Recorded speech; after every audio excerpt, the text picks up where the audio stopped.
oh, I wanted this and that. It can only go to one person at a time. If you don't have it today, you'll have it tomorrow. But be part of the team.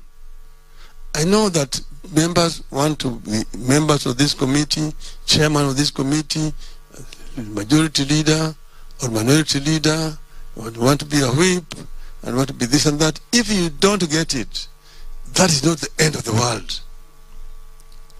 And let us treat each other with a lot of respect.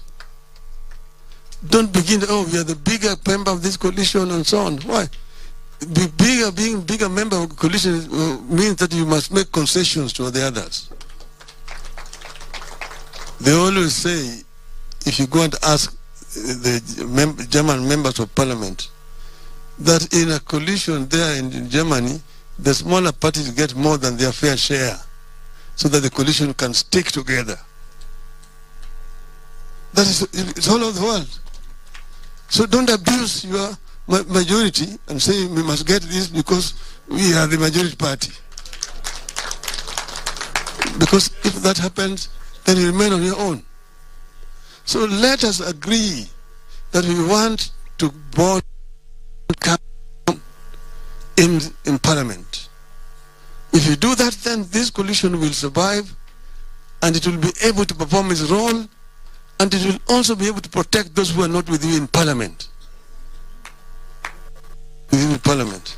If you have put soldiers in parliament, if you give any weapons to go and fight on our behalf, if you begin fighting among yourselves, the enemy will overrun you. So you need to foster unity among yourselves. And you go out there. If you don't get this, be happy that somebody else has gotten it. And if you do not do it properly, we'll come and again we'll change. We'll change again. This is what I want you people to agree to do. And if we do that, we will be proud of you people. So I therefore want to thank you for attending this meeting today and urge you once again to remain steadfast. Be frank and talk to each other freely as you bond and become one unit of Azimio la Umoja. Thank you. Thank you very much, ladies and gentlemen. Azimio. Azimio. Azimio. Azimio. Asanteni sana. All right, before we go into business, we want to take you back to Athi River. Currently speaking is Raila Odinga at the Azimio la Umoja Parliamentary Group meeting. Let's take a listen.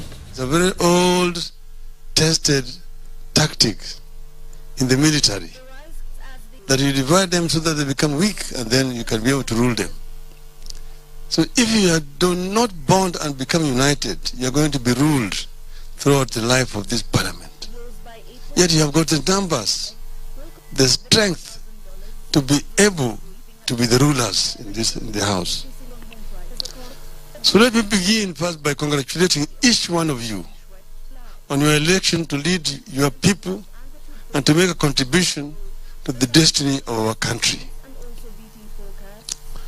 As I stated during our final rally on the 6th of August at Kasarani, and some of you will remember this, we went to the polls with our country at inflection point. I stated then that either something very good will happen or something terrible would happen. I said we had a choice of the promised land, but the land of bondage was also within sight, and the Pharaohs was refusing to let our people go. As we gather here, that reality is with us. We have had the worst election since the return of multi-party politics in our country.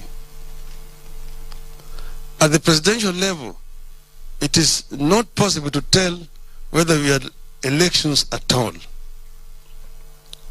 But even at the lower levels of polls, I believe that a number of our people were rigged out to pave way for an UDA majority, and that during election petitions, this will be proved to have been the case.